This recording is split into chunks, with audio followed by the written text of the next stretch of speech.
कोई दिक्कत नहीं।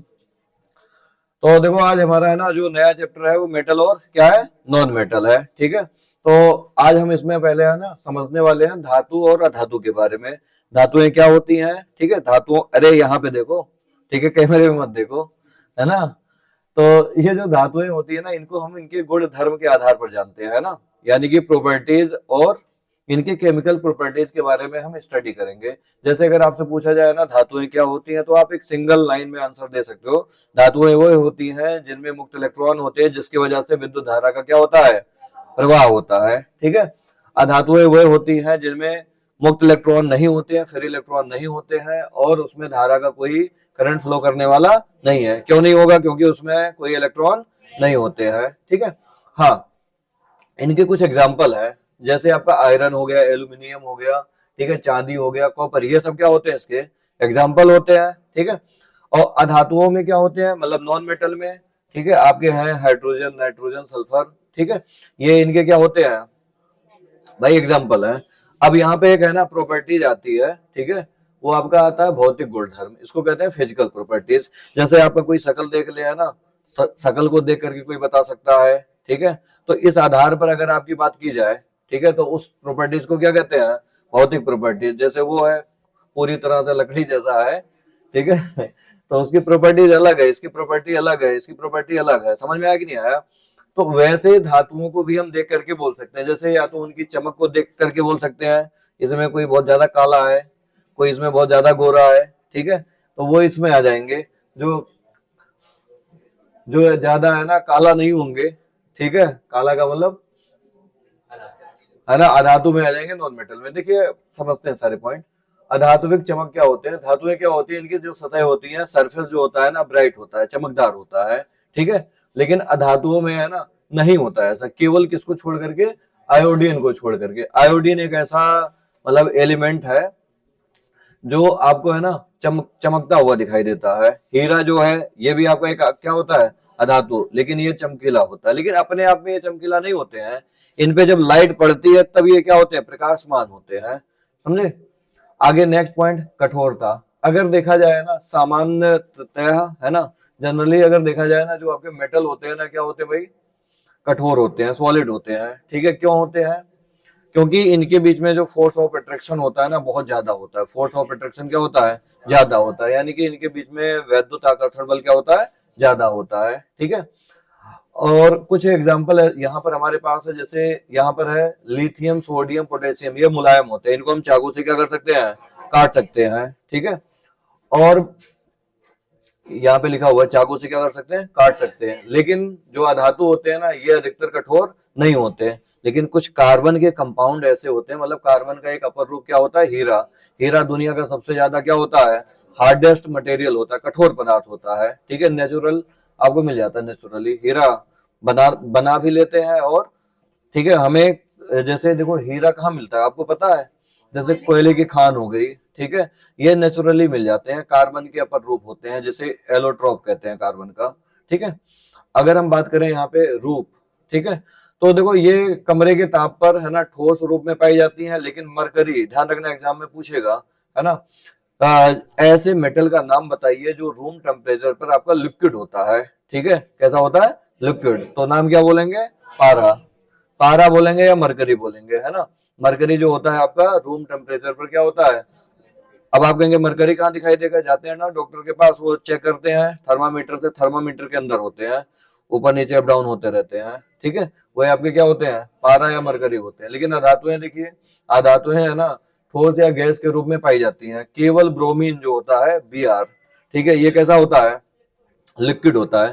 तो नॉन मेटल में एक ऐसा एलिमेंट है जो आपका लिक्विड होता है, क्या होता है, लिक्विड, उसे हम क्या कहते हैं, ब्रोमीन कहते हैं। बाकी ज्यादातर ये है ना जनरली, जैसे कार्बन हो गया, सल्फर हो गया, फास्फोरस हो गया, ये सब आपके क्या होते हैं, ठोस होते हैं। ठीक है, लेकिन गैस, ठोस का मतलब सॉलिड होते हैं। और गैस के रूप में अगर हम बात करें, गैस के फॉर्म में ऑक्सीजन, नाइट्रोजन, फ्लोरीन, है ना, और क्लोरीन, ये सब आपके क्या होते हैं, गैस होते हैं। क्या होते हैं, गैस। जिंदा रहने के लिए क्या जरूरत है, ऑक्सीजन, मुलाकात नहीं। ठीक है, आघात वर्धता क्या होती है, कुछ धातुओं को पीट करके, ध्यान रखना, आघात वर्धता का मतलब होता है पीटना। ठीक है, अगर आप है ना आघात वर्धता, जैसे कुछ धातुओं को पीट पीट करके है ना उनकी पतली पतली क्या बना दी जाए, सीट, चादर बना दी जाए, सीट में कन्वर्ट कर दिया जाए, तो उसी को हम क्या कहते हैं, आघात वर्धता कहते हैं। ठीक है, लेकिन अधातुओं को अगर हम पीटेंगे ना तो ये आघात वर्ध नहीं होती है।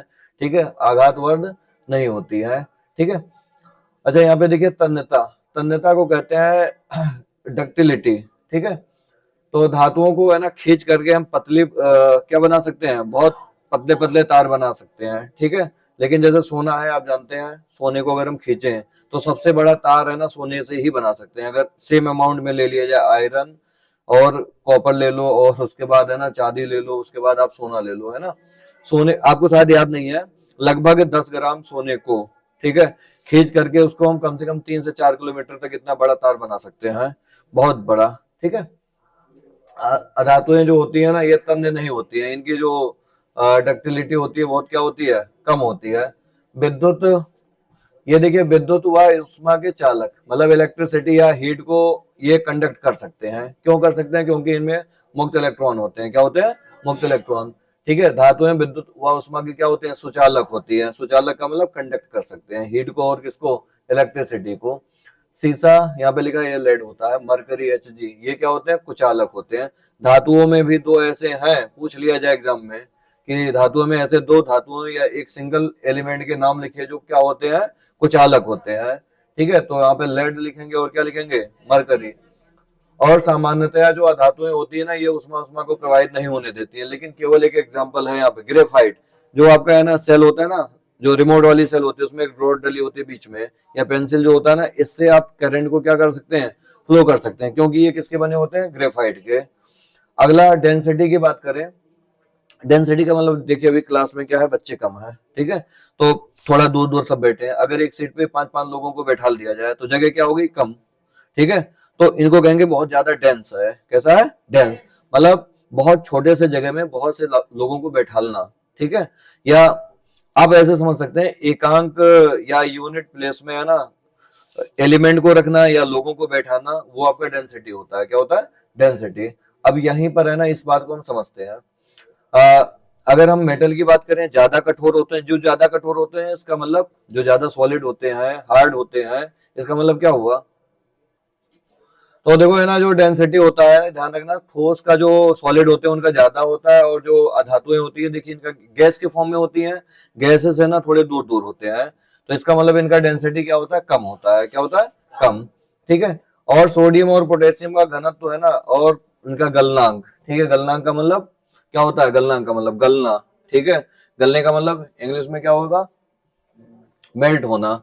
ठीक है, इनका कम होता है, क्योंकि भाई आप जानते हैं इनको हम चाकू से काट सकते हैं, इसका मतलब इनके मॉलिक्यूल थोड़े दूर रहे होंगे, और जिसको नहीं काट सकते हैं उनके मॉलिक्यूल क्या रहे होंगे, पास पास में ज्यादा रहे होंगे। ठीक है, अब आगे बात करते हैं ध्वनिक।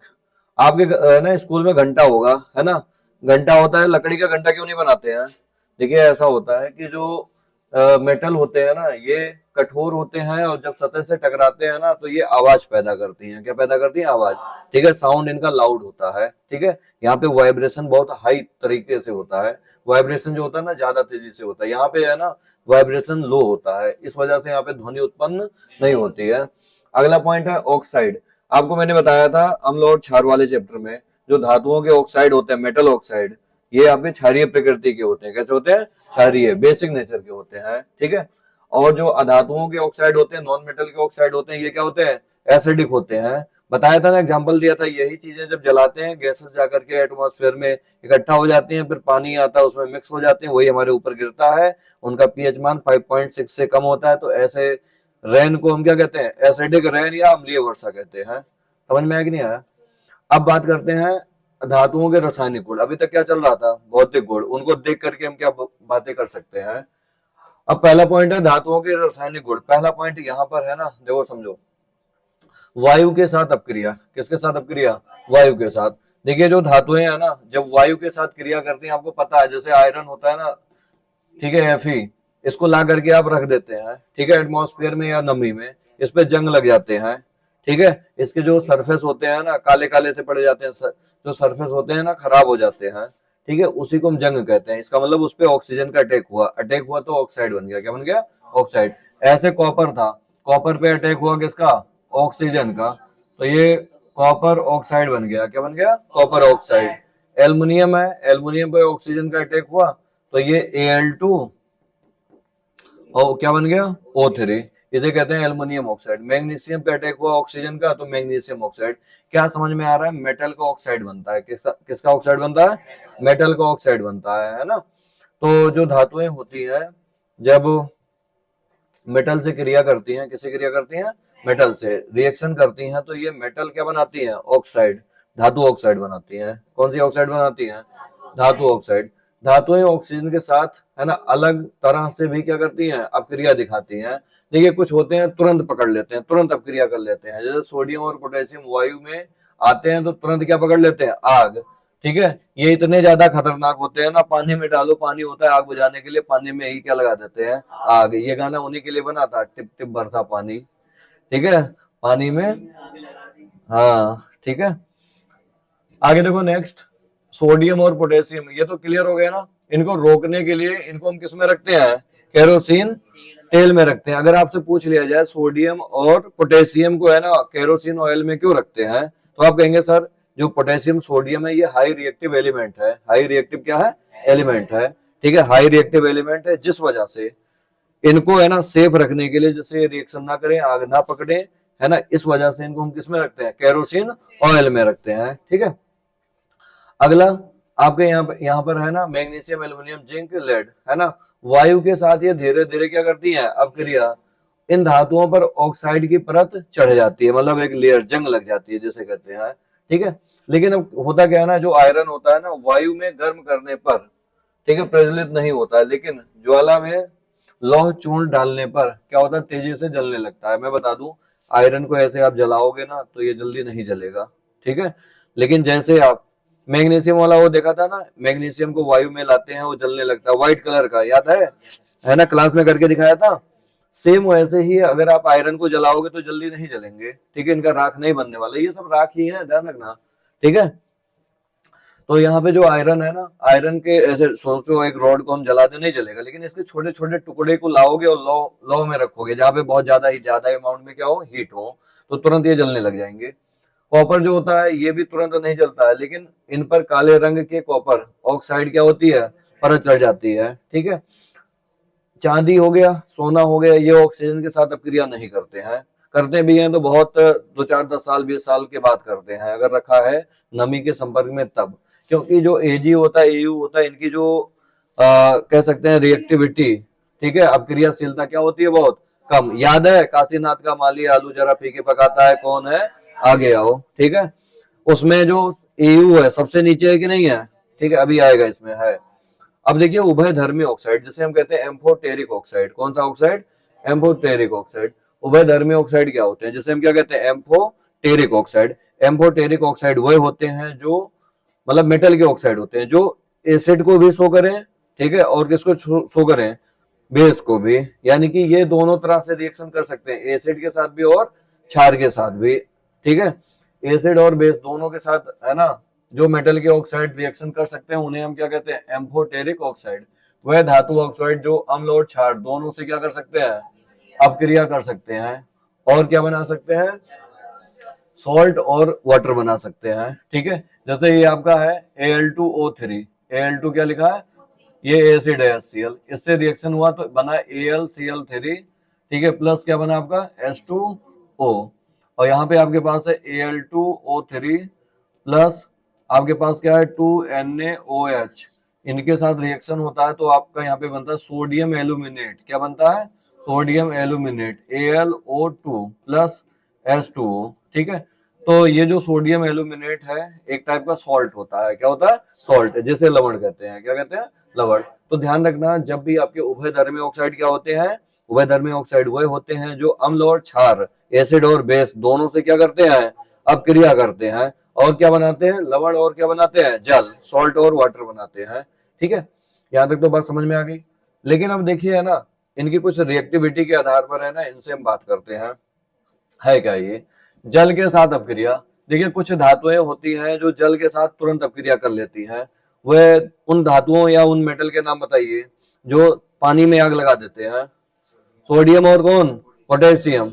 पोटेशियम और सोडियम ये जब वाटर के संपर्क में आते हैं तो आग लगा देते हैं, वहां पे बनता है मतलब मेटल ऑक्साइड और हाइड्रोजन गैस निकलती है। कौन सी गैस निकलती है? Hydrogen gas. ठीक है। और इसी धातु ऑक्साइड को फिर दोबारा आप जल में डालते हैं तो यहाँ पे बन जाता है धातु का हाइड्रोक्साइड। क्या बनता है?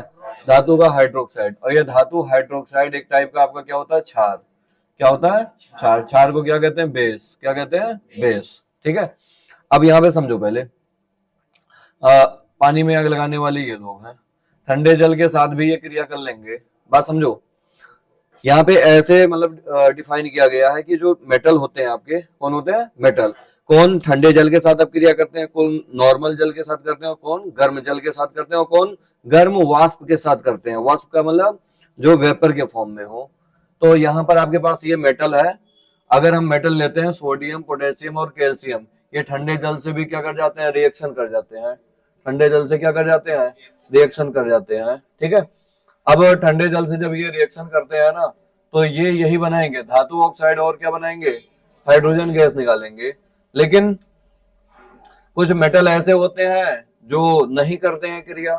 ठीक है। जैसे देखिए यहाँ पे बहुत सारे हैं, लेकिन अभी उनको समझ लेते हैं जो गर्म जल के साथ क्रिया करते हैं। जैसे मैग्नीशियम है, तो ये कह देगा सर हम ठंडे जल के साथ क्रिया नहीं करने वाले हैं, ठंडे जल के साथ क्रिया करने वाले नहीं है। तो इनको हमें क्या करना पड़ेगा? जल को पहले क्या करना पड़ेगा? गर्म। तो ये जो मैग्नीशियम होता है ना, ये तीनों क्या कहेंगे? कोई दिक्कत नहीं है, ठंडा जल दे दो चाहे गर्म जल दे दो, हम क्रिया कर जाएंगे। लेकिन मैग्नीशियम क्या कहेगा?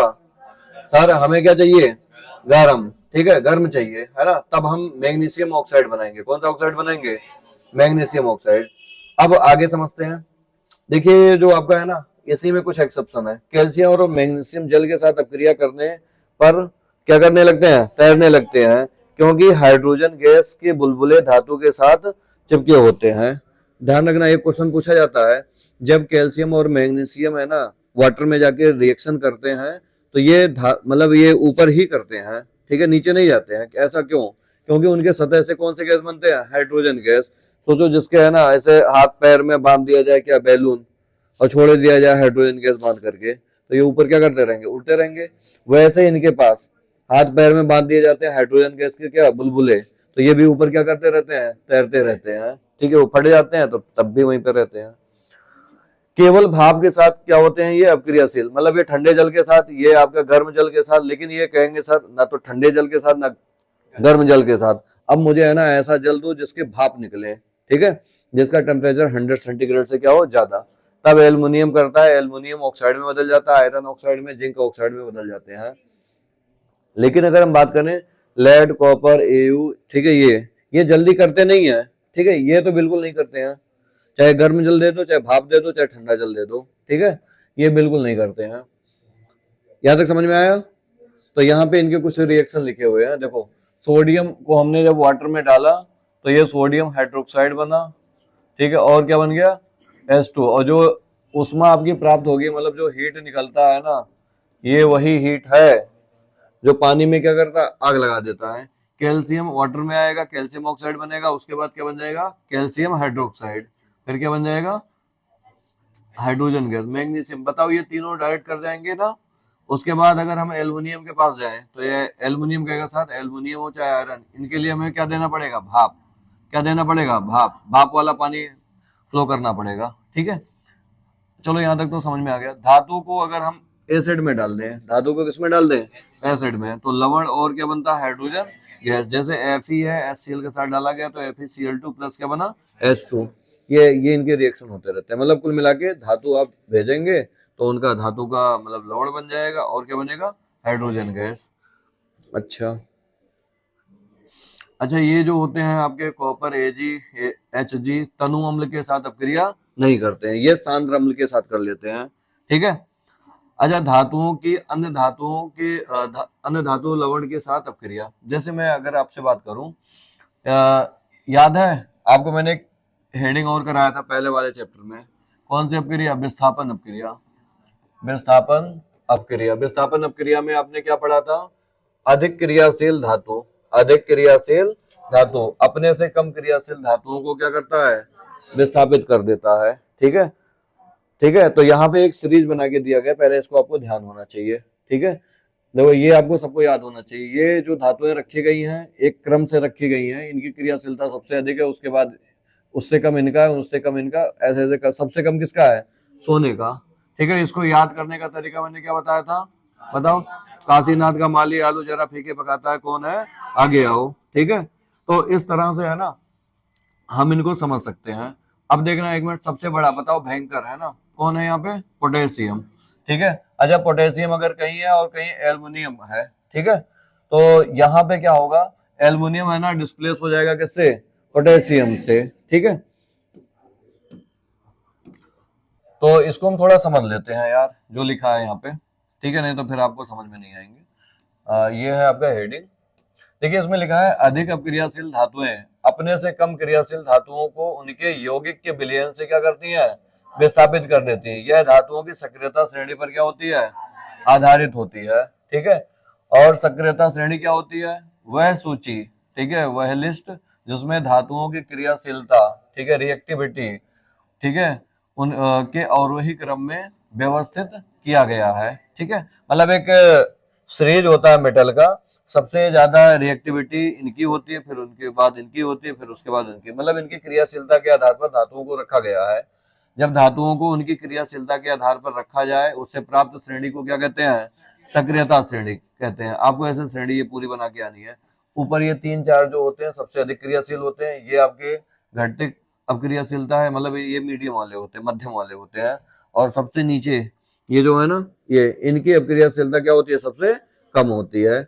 अब इसमें यही समझा रहा है कि सर अगर आप मान लो जिंक को लाते हो और कॉपर सल्फेट ले लो CuSO4, तो आप यहाँ पे एक बात देखो, जिंक जो है ना ये कॉपर है और ये जिंक है।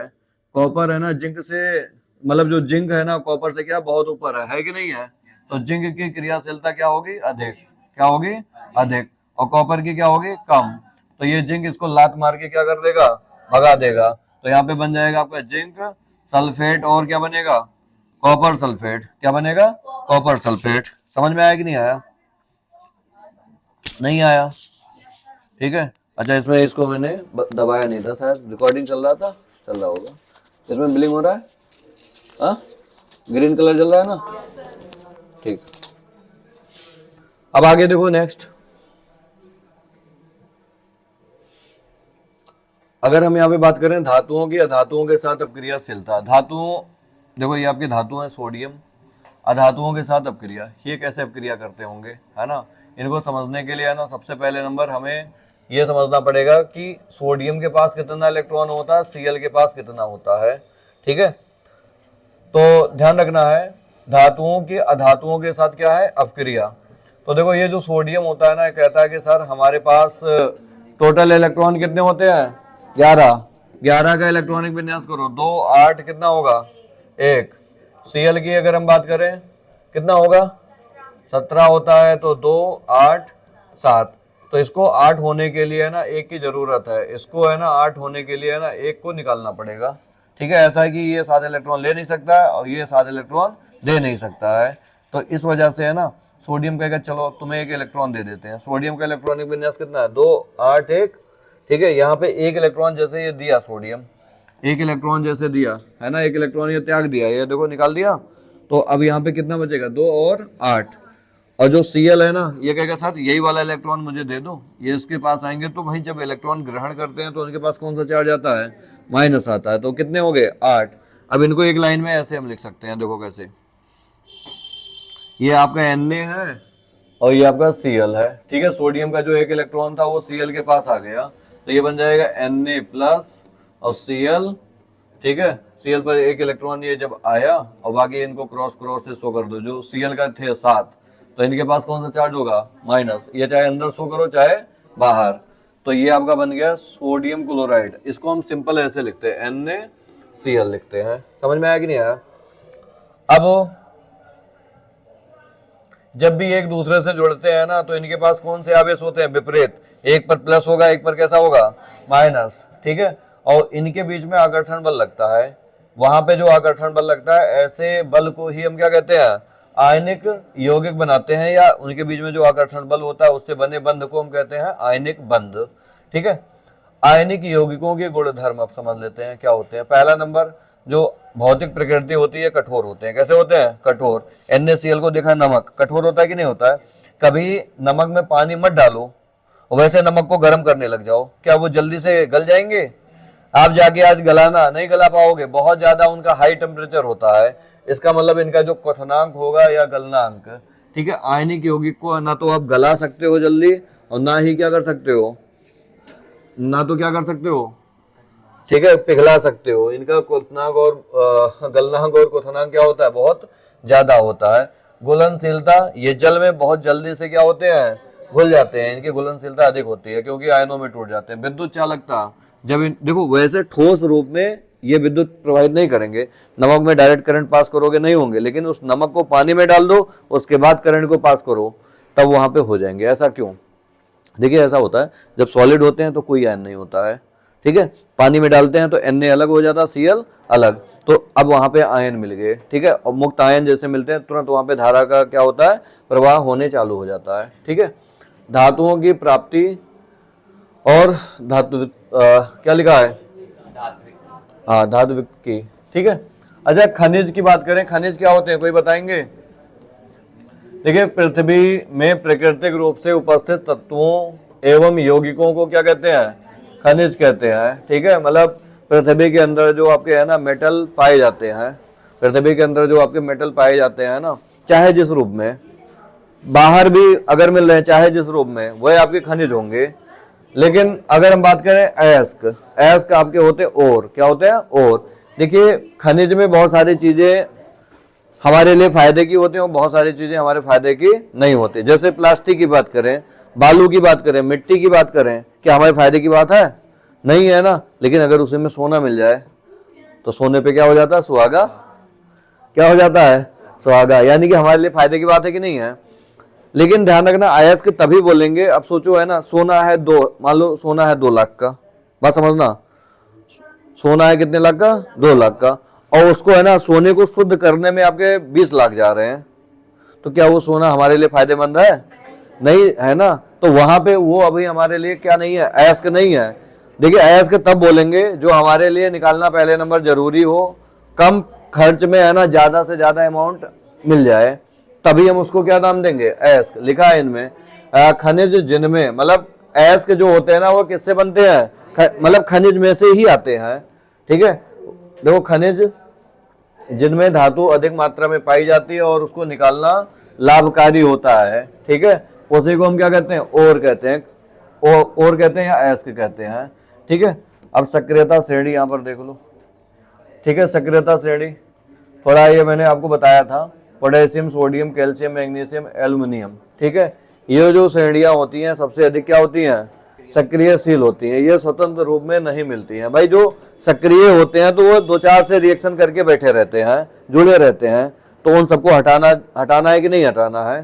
जैसे सोडियम है, सोडियम नहीं मिलेगा, पोटेशियम नहीं मिलेगा, ठीक है, ये कहीं सल्फर से, कहीं ऑक्सीजन से, इन सबसे जुड़े होते हैं, तो इन सबको हमें हटाना होता है, तब जाकर के हमें सोडियम, पोटेशियम शुद्ध रूप में प्राप्त होता है। यहाँ पे देखो, जिंक वाले ये मध्यम अपक्रियाशील तत्व है, मीडियम है। ये है ना किससे जुड़े होते हैं ज्यादातर? या तो इनके अयस्क होते हैं ऑक्साइड या कार्बोनेट, मतलब इनके साथ है ना जुड़े होते हैं ऑक्साइड, ऑक्सीजन जुड़ा होता है या कार्बोनेट जुड़ा होता है। सबसे कम अपक्रियाशील ये स्वतंत्र रूप में पाए जाते हैं, डायरेक्ट। सोने की बात करें, सोना स्वतंत्र रूप में पाया जाता है, बस इनके पास क्या लगा होता है? जैसे मैं बात करूं, बालू लगे होते हैं, मिट्टी लगे होते हैं, इन सब चीजों को साफ करना होता है, ठीक है। अब बात करें धातुओं का निष्कर्षण, 3 तरह से हम करते हैं। अयस्कों का क्या लिखा है यहाँ पे? समृद्धीकरण, ठीक है। 3 चरण होते हैं, धातुओं का निष्कर्षण, फिर धातुओं का क्या? परिष्करण। पहले समृद्धीकरण में क्या करते हैं हम? जो भी गंदगियां हैं, मिट्टी उट्टी है, धुलते उलते हैं, उसके बाद हम निष्कर्षण करते हैं, कार्बोनेट को कैसे हटाना है, ऑक्सीजन को कैसे हटाना, उसके बाद उसमें कुछ और अशुद्धियां हैं तो उनको हम क्या करते हैं? विद्युत धारा प्रवाहित करके उनको साफ कर लेते हैं, ठीक है। उसी को कहते हैं धातुओं का परिष्करण। अभी हम देख लेंगे कॉपर के लिए। ये कुछ मेथड है जो आपको ध्यान रखना है। देखो, अयस्क के लिए अगर हम बात करें, अयस्क का सांद्रण करते हैं। यहाँ पे कितने टाइप की धातुएं होती है? 3। एक सबसे अधिक होती है, फिर मध्यम होती है और निम्न अपक्रियाशील होती है। ध्यान रखना ये पॉइंट। जो आपके उच्च अपक्रियाशील धातुएं होती हैं, गलित धातुओं का क्या कर लेते हैं? विद्युत अपघटन। ठीक है, विद्युत अपघटन करने से अधिक क्रियाशील धातुएं जल्दी से प्राप्त हो जाती हैं, यहाँ पे कोई दिक्कत नहीं है। दिक्कत यहाँ पे है जो मध्यम अपक्रियाशील धातुएं होती हैं, ठीक है, जैसे आपने देखा यहाँ पे देखा होगा अभी जिंक, ठीक है, जिंक आपका कार्बोनेट से जुड़ा भी हो सकता है और जिंक आपका है ना सल्फर से भी जुड़ा हो सकता है, जिंक सल्फाइड और जिंक कार्बोनेट, ZnCO3 और ZnS। तो यहाँ पे लिखा है कुछ एग्जांपल, सल्फाइड के एस्क, मतलब जो मध्यम अपक्रियाशील धातुएं होती हैं ये दो टाइप के एस्क को शो करती हैं ज्यादातर, एक कार्बोनेट और एक किसके, सल्फर। सल्फर का ऐसा होगा एग्जांपल HgS, ZnS, कार्बोनेट का क्या होगा ZnCO3। अब इनको है ना ध्यान से सुनना, अगर यहां से अगर हमें सल्फर को हटाना है, किसको हटाना है, सल्फर को, सल्फर को हटाने के लिए हम यूज करते हैं एक विधि, उसका क्या नाम होता है, भर्जन। कार्बोनेट को हटाने के लिए किसका यूज करते हैं, निस्तापन का यूज करते हैं। किसका यूज करते हैं, निस्तापन। निस्तापन में क्या करते हैं, वायु की उपस्थिति में हीट कर देते हैं, कार्बोनेट है ना बदल जाता है ना ऑक्साइड में, मतलब मेटल कार्बोनेट बदल जाता है मेटल ऑक्साइड में, फिर उसके बाद ऑक्सीजन का हम अपचयन कर लेते हैं, फिर जिंक हमें मिल जाता है। यहाँ पे पहले सल्फर का हम क्या करते हैं, भर्जन करते हैं, ठीक है। तो ये अभी हम 1 बाय 1 करके समझने वाले हैं। निम्न अपक्रियाशील जो धातुएं होती हैं ज्यादातर किसके साथ जुड़ी होती हैं, सल्फर के साथ, इनका भी हम क्या करते हैं, भर्जन। उसके बाद वैद्युत अपघटन कर देंगे, हमें मिल जाएगा। देखो यहाँ पे ये है एक कॉपर के लिए ना, यहाँ पे दिखाया गया है कैसे करते हैं। जैसे हम क्या करते हैं ना, जैसे मान लीजिए विद्युत अपघटनी परिष्करण, देखो समझो एग्जाम में आ जाए विद्युत अपघटनी परिष्करण समझाइए पूरा। तो पहले नंबर ये फोटो बनाएंगे, ये कंटेनर हो गया आपका, यहाँ पे मान लीजिए कॉपर को लेके आ रहे हैं ना, एक कॉपर का अशुद्ध क्षण होगा, कौन सा क्षण होगा, ठीक है, अशुद्ध होगा, ठीक है, और एक आपका क्या होगा, शुद्ध, कैसा होगा, शुद्ध होगा। तो आप ध्यान रखना, जैसे इसमें हम क्या करते हैं, एनोड जो होता है ना, एनोड पर हम अशुद्ध वाला लगाते हैं, कौन सा वाला लगाते हैं, अशुद्ध वाला। कैथोड पर कौन सा लगाते हैं, शुद्ध वाला। अब कैसे कैसे होता है रिएक्शन उसको समझो। ये जो एनोड पर होता है ना शुद्ध वाला अशुद्ध वाला, ये थोड़ा मोटा रोड होता है, कितना होता है, मोटा रोड, ठीक है। अब अगर ये कॉपर का है तो हमें यहाँ पे कॉपर सल्फेट का विलेन लेना है, मरकरी का होता तो मरकरी सल्फेट का लेते, ठीक है, मतलब जो रॉड लेंगे उसी का विलेन लेना जरूरी है। तो जैसे हम विद्युत धारा यहाँ से प्रवाहित करते हैं तो ये वाला जुड़ गया माइनस से और ये जुड़ गया किससे, प्लस से। तो होता क्या है ना, ये कॉपर है ना टूट टूट करके है ना, इसके आयन इसमें आते हैं पहले विलेन में, फिर यहाँ पे जाकर के शुद्ध वाले रॉड के साथ चिपकने लगते हैं। एक टाइम ऐसा आता है कि ये हो जाता है मोटा सा, ये हो जाता है खत्म हो जाता है, इसकी जो अशुद्धियां होती है नीचे बैठ जाती हैं। इन अशुद्धियों के मतलब एनोड के नीचे जो अशुद्धियां बैठती हैं, ऐसी अशुद्धियों को क्या कहते हैं, एनोड पंख कहते हैं। एनोड क्या कहते हैं, एनोड पंख कहते हैं। तो देखो एनोड पर क्या लगाते हैं, अशुद्ध ताबा लगाते हैं, ठीक है। कैथोड पर क्या लगाते हैं, शुद्ध ताबा लगाते हैं। अच्छा विलेन किसका लेते हैं, जैसे हम अगर कॉपर लेके आएंगे तो कॉपर सल्फेट का विलेन लेंगे, ठीक है। तो कॉपर सल्फेट विलेन और उसमें थोड़ा सा क्या मिला देंगे, सल्फ्यूरिक अम्ल यानी कि एसिड मिला देंगे। आप यहाँ पे है ना HCl भी मिला सकते हो, हाइड्रोक्लोरिक अम्ल। अच्छा आगे देखो, विद्युत यहाँ पे देखिए ना, विद्युत धारा तब तक प्रवाहित करते हैं जब तक एनोड से है ना अशुद्धियां, धातु किसमें बदल ना जाए, विद्युत अपघट में घुल ना जाए, है ना, खत्म ना हो जाए पहले नंबर वो रॉड, ठीक है। अविलेय जो अशुद्धियां होती है एनोड की तली पर क्या होती है, अरे ये अशुद्धियां जो होती हैं एनोड की तली पर बैठ जाती हैं, ऐसे अशुद्धियों को हम क्या कहते हैं, एनोड पंख कहते हैं, ठीक है। तो ये हो गया आपका पूरा। संक्षारण क्या होता है, जैसे हम कहते हैं कैरोजन, ठीक है। संक्षारण का मतलब होता है खराब होना।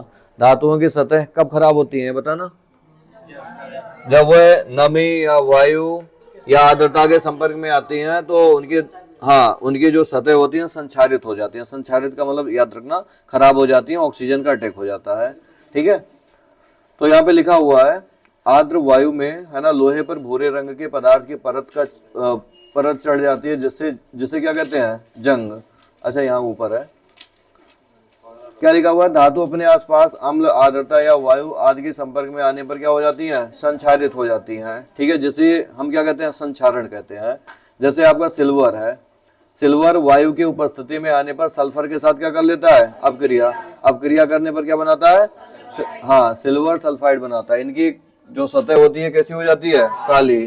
तो सतह काली हो जाना वो किसका उदाहरण है, संक्षारण का, ठीक है। अगर हम बात करें यहाँ पे कॉपर, ठीक है, कॉपर जो है मतलब आर्द्र कार्बन डाइऑक्साइड यानी कि जो नमी वायु होती है ना, उनके संपर्क में आने पर कॉपर है ना अब क्रिया करके कैसा रंग हो जाता है इसका, हरा। ठीक है, और ये बना लेता है कार्बोनेट। जैसे आपने देखा होगा ना, कॉपर कुछ सिक्के आते थे पहले 5 रुपए वाले, है ना, जब उस पे है ना वो कहीं नमी के संपर्क में रखे हैं तो उस पे हरी हरी परत चढ़ जाती थी, है ना, तो उस हरी परत को हम क्या कहेंगे, कॉपर कार्बोनेट कहेंगे। ठीक है, फिर उसको गर्म करते थे या थोड़ा उसको साफ वाफ कर लेते थे, ठीक है, तो वो हट जाते थे। लोहे को देखो, लोहे को तो सब जानते हैं, लोहे को अगर आप वायु मतलब नमी में रख दिया जाए तो उसका रंग कैसा हो जाता है, भूरा। कभी वो तवा माजा है, माज करके ना रखो, तुरंत उस पे क्या चढ़ जाते हैं, जंग लग जाती है ना, किस रंग का होता है, भूरे। इसका मतलब उन्होंने है ना ऑक्सीजन से क्रिया करके है ना एक परत चढ़ जाती है, वो किस रंग की होती है, भूरे रंग की होती है। उसी को हम क्या कहते हैं, जंग। संक्षारण से सुरक्षा कैसे कैसे है ना बचा सकते हैं, तो देखिए बहुत सारे उपाय हैं। पेंट कर दो, घर में पेंट ही करते हैं, उस पर तेल लगा करके रख दो, ग्रीस लगा करके रख दो। यस दलेपन का मतलब होता है जिंक की परत को चढ़ा देना। पहले देखा होगा आपने, जो गाड़ियां होती है ना, पहले इसको एक और देख लो, क्रोमियम का लेपन द्वारा या एनोडीकरण या मिश्रित धातु। जैसे मैं बताऊं, पहले गाड़ियों में है ना जो रिम होते थे या तीलियां होती थी, है ना, तान जैसे हम बोलते हैं, तो वह है ना लोहे के बने होते थे। ठीक है, और जब बारिश होते थे तो भीगते थे, फिर उसमें जंग लग जाते थे। लेकिन अब देखो, अब नहीं लगते हैं, उसमें 5 ऐसे होते हैं बढ़िया से। ये आपका पहिया हो गया बाइक का, ऐसे 5 ही तो होते हैं ऐसे करके। तो ये जो होते हैं ना मिश्र धातुओं के बने होते हैं। किसके बने होते हैं, हाँ, जब मिश्र धातु के बना होता है, चाहे रिम ले लो, चाहे ये, ठीक है, इसके जितने तीलियां होती हैं, तान होते हैं, सब इसके किसके बने होते हैं, मिश्र धातु। मिश्र धातु के बने होते हैं, जिस वजह से इस पे है ना कोई जंग वंग नहीं लगता है, बहुत दिन तक चलता है और सॉलिड होता है ज्यादा। यस दलेपन का मतलब ध्यान रखना, पूछा जा सकता है यस दलेपन क्या होता है। लोहे एवं इस्पात को जंग से सुरक्षित रखने के लिए किसकी परत चढ़ाई जाती है, जस्ते। जस्ते का मतलब जिंक होता है, जिंक की परत चढ़ा दी जाती है, जिसे हम क्या कहते हैं, यस दलेपन कहते हैं। ठीक है, आगे देखो मिश्र धातुएं। मिश्र धातुओं क्या होती हैं, जब 2 या 2 से अधिक, ठीक है, धातु या धातुओं को मिलाते हैं तो उससे बनने वाले यौगिक को या उस मिश्रण को हम क्या कहते हैं, मिश्र धातु कहते हैं। जैसे अगर आपसे मैं पूछूं, ठीक है, इस्पात, स्टील होता है इस्पात, ठीक है, इसमें लोहा और क्या मिलाया जाता है, निकेल और क्रोमियम। अगर हम बात करें पीतल की तो उसमें कॉपर और क्या मिलाया जाता है, जिंक। ठीक है, अगर हम बात करें किसकी, ठीक है, कॉपर और क्या मिलाया जाता है, टिन। सोल्डर, ठीक है, लेड और क्या मिलाया जाता है, टिन। ठीक है, अमलगम, मरकरी और अन्य तत्व इसमें अधातु होते हैं। क्या होते हैं, अधातु। ठीक है, ये सारे चीजें मिलाई जाती हैं। कम से कम आप एक आध एग्जांपल ध्यान रखो, है ना, पीतल का पूछ ले, चाहे वैसे पूछा नहीं जाएगा पर लेकिन ध्यान रखो, पीतल में किसका किसका होता है, कॉपर और जिंक, केवल एक एग्जाम्पल। ठीक है, तो आपका ये चैप्टर हो गया खत्म। ठीक है, तो अब मिलेंगे कल वाले चैप्टर में, तब तक आप रिवीजन करें। हाँ, पीडीएफ अभी भेज दूंगा।